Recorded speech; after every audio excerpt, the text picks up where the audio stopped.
So let's talk about firewalls, both software and hardware based.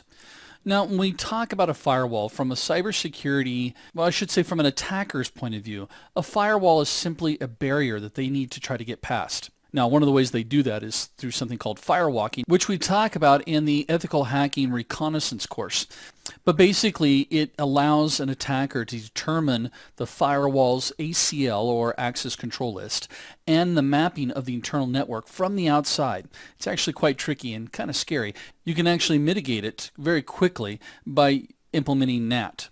So when it comes to firewalls themselves, however, we typically see them either being deployed as an appliance, but we always seem to forget, or maybe we're just annoyed, of the firewalls that are built into operating systems. Yeah, I hear you. I understand everybody hates the Windows firewall, and I see a lot of people use group policies to disable the Windows firewall. But just know that you're doing that and exposing yourself possibly, right?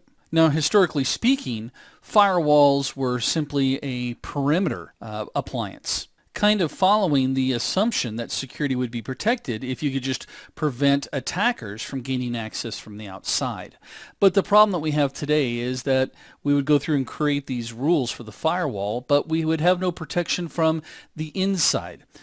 Sometimes we get a piece of malware and it wants to go through an attack, or maybe you've just got a user that is malicious. And so disabling those firewalls and those rules could actually have an adverse effect to your network and your resources. Now, as far as products are concerned, again, this course isn't about products, but for some certifications, they will ask you about what makes a great firewall, who is a firewall vendor. And so I want to make sure that you understand there are several different vendors out there for firewalls. And there are a couple of them that you might actually see, but I can't really tell you. We'll try the animation again here for you. Okay, you get the hint. That you may want to take a look at. Now, that's not to say that there aren't more than just what we see here as well. I mean, there's Juniper networks that are out there as well. IBM makes them. HP makes some firewalls.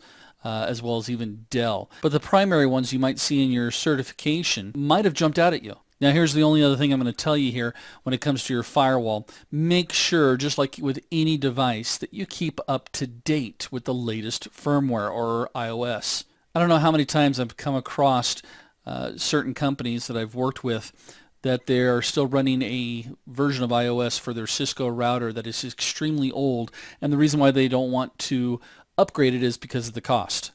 And that's where I throw a flag on the play, because as I mentioned earlier, cost is subjective.